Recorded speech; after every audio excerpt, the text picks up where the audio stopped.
What's going on, folks? This is Mr. Coleon Noir, and this is the Beretta 92 FS, chambered in 9mm. 2 FS is concerned, anyone who's ever watched a movie, a TV show, or any type of entertainment with a gun involved has more than likely come across the Beretta. Anytime you ask this person who's not into guns at all, or who's never really picked up a gun, and you ask them about a gun, or to name a gun that they know, usually Beretta is going to be one of the guns that they mention. This gun has been seen everywhere. It is used in almost every movie, to the point of redundancy. And quite frankly, when I first saw the gun, I wasn't impressed. I honestly didn't like the way the gun looked. I didn't like the lines. I thought it was bulky. But for the most part, I didn't care about it. So I just didn't pay attention to it. As time went on and I continued to see it, and I continued to be bombarded by the media of the Beretta, I have started to like it some, and it has grown on me. Now, as far as the way the Beretta looks, like I said, initially I didn't like it. I thought it looked kind of funny, actually. But at this point, the looks have grown on me. And I don't think it's the best looking gun, but nor do I think it's the ugliest. But it is an attractive gun. It is definitely Italian, much like the PX4 Storm. It's very flashy in a weird sort of a way. It's busy, but it still has a very classical look. When you imagine what a gun looks like in your mind, this is what you imagine. This is what you think of the Beretta 92S. Even me, who didn't even like the gun. Now, whether that may be due to its excessive use in movies and television shows, I don't know. But as far as the way the gun looks, you know, it's a quality gun. So I'm not going to take that away from it. But like I said, it's a busy gun also. So as far as the looks are concerned, it's growing on me. Now, as far as the ergonomics on this gun, this is where the gun both shines and then, to me, fails miserably. And I know that sounds like a bit of an oxymoron, but let me explain why. This is a double stack magazine, so it fills your hand up. It's not too big, but it does feel very, very comfortable. And it's not the texture, the patterns of on the actual handgun are not abrasive. So they're not just there for grip's sakes, but they actually are made for comfort. Like, this is a very comfortable gun to hold. And I really so you do have a beaver tail back here to aid in the hammer bite situations, but the grip is very beefy, fills up your hand. It's a really good, comfortable feel. It's not uncomfortable at all, and I really do like that about the Beretta. Now, as far as where it fails miserably, if you come from the school of power stroking your gun instead of using a slide release, you are going to hate this gun, and here's why.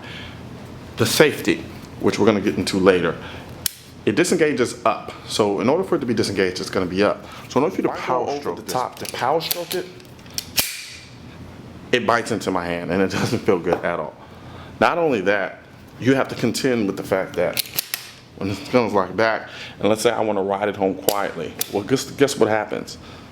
Since the barrel is fixed, you run into problems of getting pinched between the barrel and the actual slide, especially because the barrel is exposed.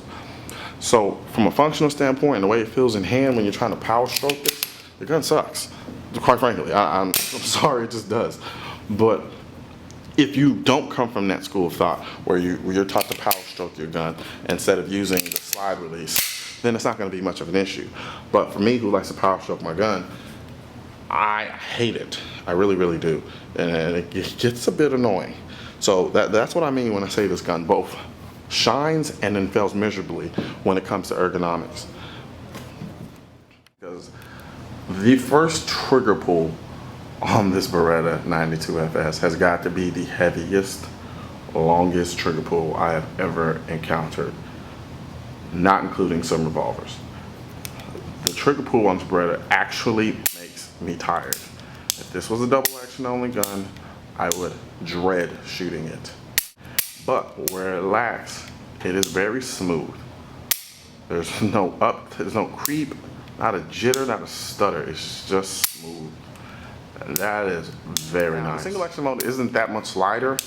It is lighter, but not that much lighter, especially compared to some other single action on some other guns. But it is very deliberate. It's very positive. Now,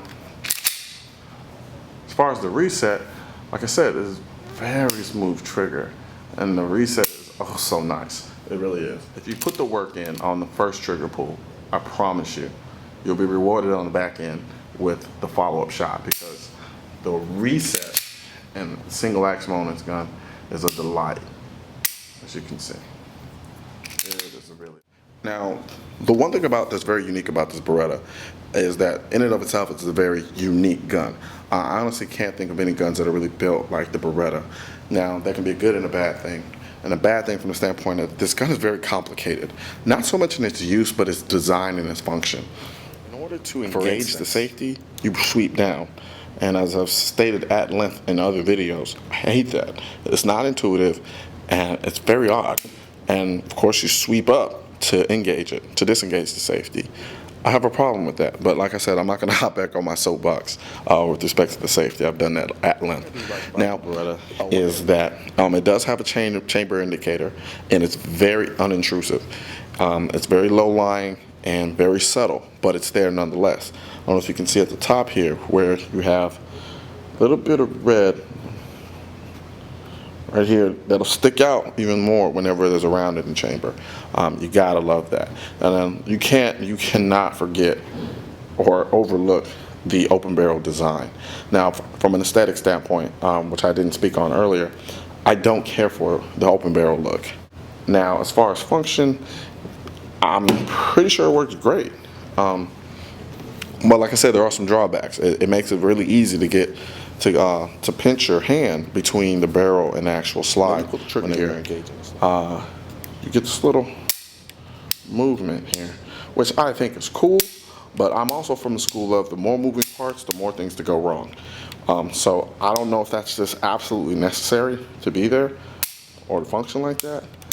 But I'm assuming it has something to do with the firing pin block, which sticks up at the top of the gun whenever it's fired.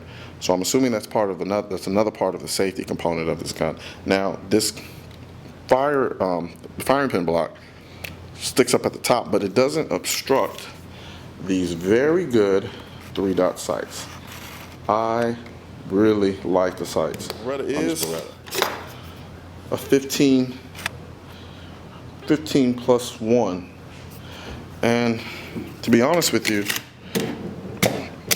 that's a lot, but then it's not, and I'll get to that later in my ending remarks. But like where I was at the beginning when I first encountered this gun, and where I am now, are light years. I really honestly did not like this gun, but now I do have a healthy respect for the gun and everything that it stands for, and I know it's standard military issue, so you really can't argue with that, I guess.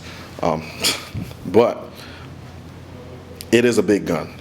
This isn't a concealed carry weapon. I mean, of course you can conceal just about anything if you really try, but this is a duty weapon. This is something that you go to war with, just from a size standpoint.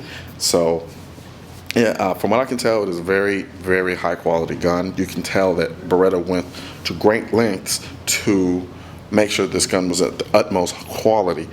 And it stands out, and you honestly notice it as soon as you pick up the gun. There's no denying that. There's no way I was going to get on this video and tell you that this was a crappy gun, because it isn't.